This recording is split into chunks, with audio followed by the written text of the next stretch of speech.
Hello, everyone. It's Shane Conto, your Wasteland reviewer, and welcome to the Wasteland Watchlist here on the SPDM Crew podcasting network. This is my weekly show where my guest and I play a little bit of movie roulette and pick a film from my obscenely large movie watch list. And joining me for this episode is indeed our fearless leader here at the crew. It is Mike Hilty. Ciao. Ciao, Bella, or good day, mate. Depending on which character you're talking to in our film, they're a weird mob. And this film was released August 18th, 1966 in Sydney, and October 13th, 1966 on its wide Australian release, runtime of 112 minutes, the budget of 600,000 and made a box office about $2.4 million. This is directed by legendary filmmaker Michael Powell of The Red Shoes and Black Narcissus fame.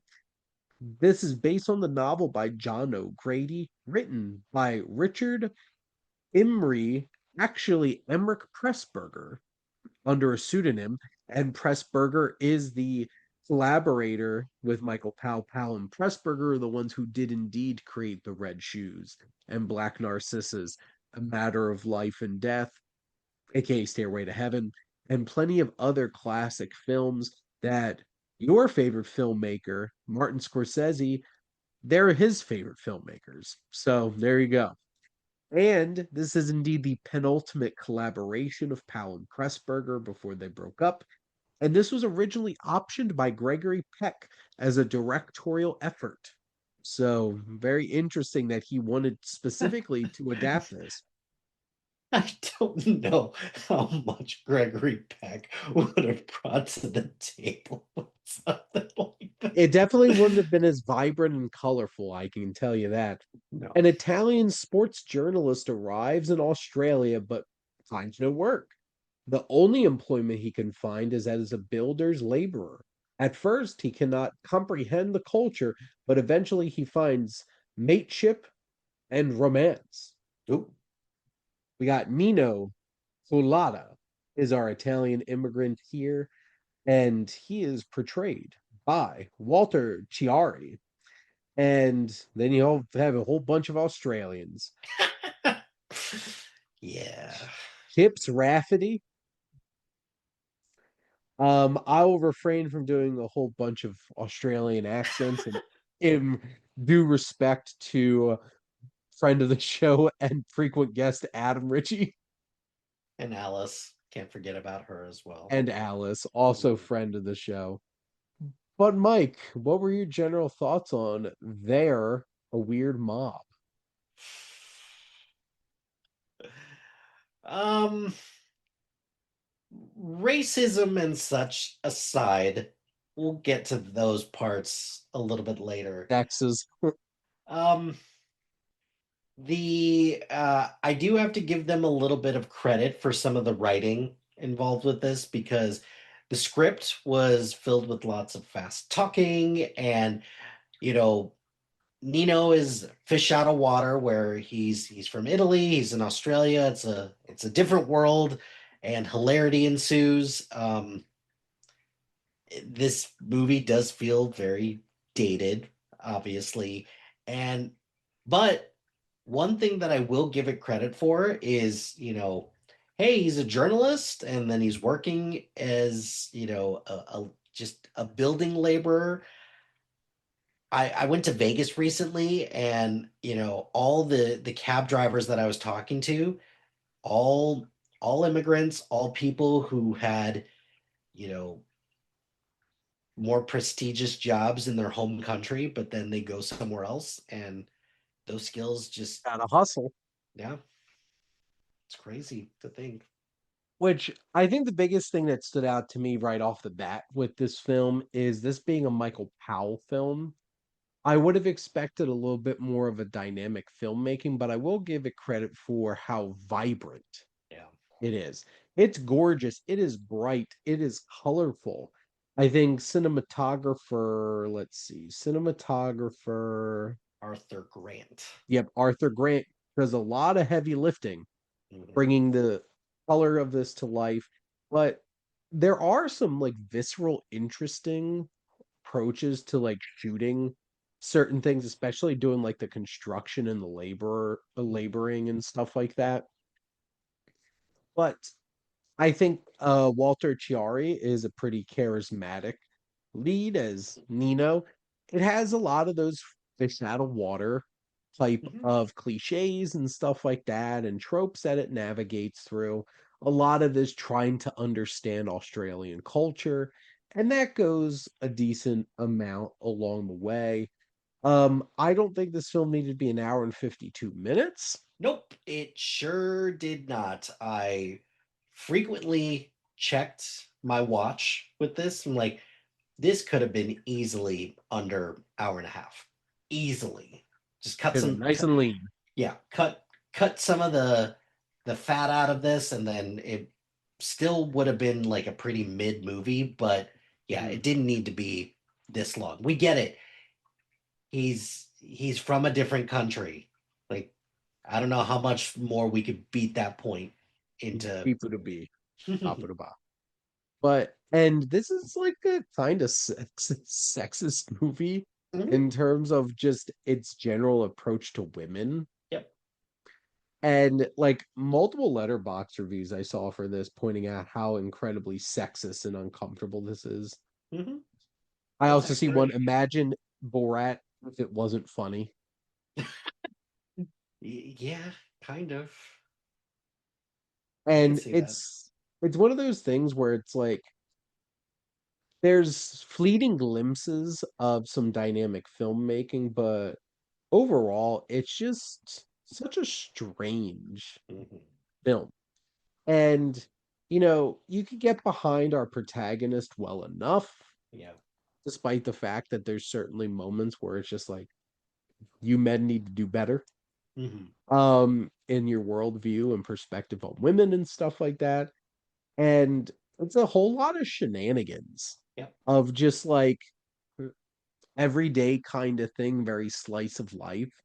But I don't think it's ever written in a clever enough way to make it more than just a bunch of cliches thrown together and strung together, I don't feel like.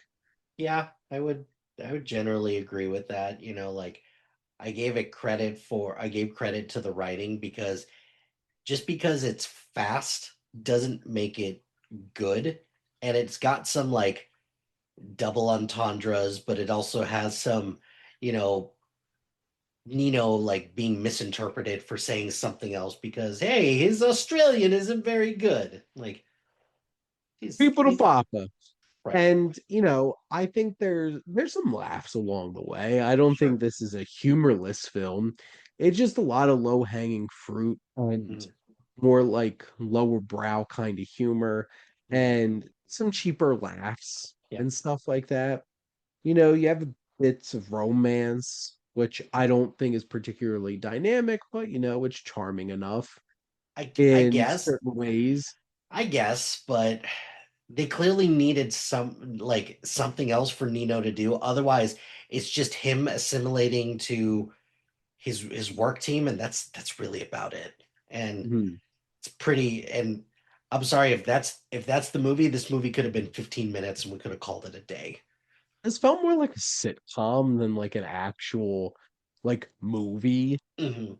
It really like not every film has to have huge stakes, but this didn't really feel like it had any real measurable stakes. Hmm. You And would it just you would have thought that like his cousin who just like abandons him in Australia, like you would think that something would come about from that at some point, but it didn't. Like who cares? You're not here anymore. You've left poor Nino all by himself, so whatever, right? This plot is like paper thin and like hmm, sitcom.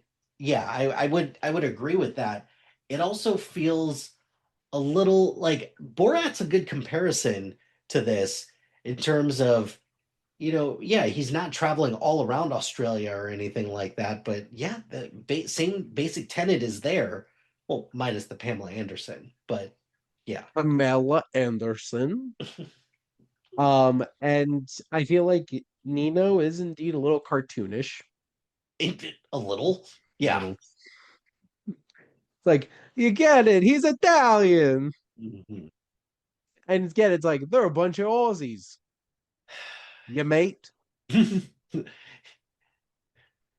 day. So Yeah. good day.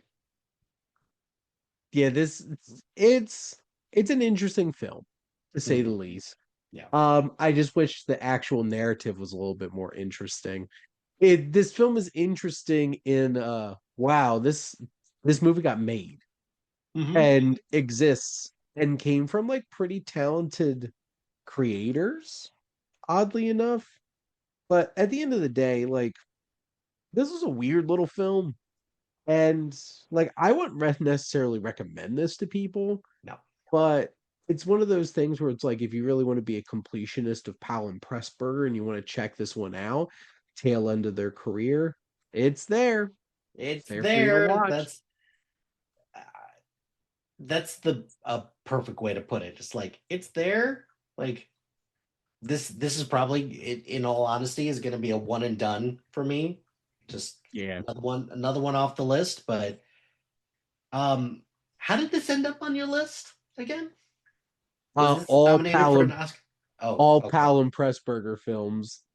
gotcha. Um and like like Michael Powell had Peeping Tom in 1960, like not that much before this film. And like it just felt like it lacked all of the elements that really make their films interesting. And this is one of those things where like sometimes you watch a film from a director and you're just like, why did this director make this movie? Yeah, But they that's did. fair. So there it is. But Mike, do you have any other things to say about their a weird mob? No, not really. I've said my piece. It's you know, it's a fish out of water story. Hmm. It's really about it. You not like a ton of fun or anything like that. Um, this would have been great, a great 26-minute short movie, but it's not. So yay. I could definitely see this kind of premise being like a sitcom Mhm. of silly Italian man winds up with a bunch of silly Australians. But it's not. It's a almost a 2 hour feature length film, and it just didn't hook you that much. Mhm. But those are our thoughts on their weird mob, and that's a wrap here on another episode of the Wasteland Watchlist. Make sure to like, comment, and share on your this episode. What's your favorite Pound Pressburger film? Wonder how many of you will be the red shoes. Make sure to like and to follow or subscribe wherever you listen to your podcast. The SPDM Crew podcasting network is ever expanding. We have so many different types of shows, and it's always a pleasure, checking out all these different interests and stuff. And obviously, Mike, it's always a pleasure having you on here on one of our many movie podcasts talking about movies for sure. Thanks for having me on as always. Greatly appreciate it. And just thanks for everything you do. Appreciate you. Of course. Well, I appreciate that, and I appreciate you. And if you want to join the crew and this a wonderful bunch of podcasters here, whether as a guest on maybe this show in particular, or any of our other shows, as well as if you have an idea to start your own podcast, reach out to us at our website. If you like our logo, check out HiFlyer Creative for all your digital marketing needs. But most importantly, thank you as always for tuning in and supporting the Wasteland Watchlist here on the SPDM Crew Podcasting Network.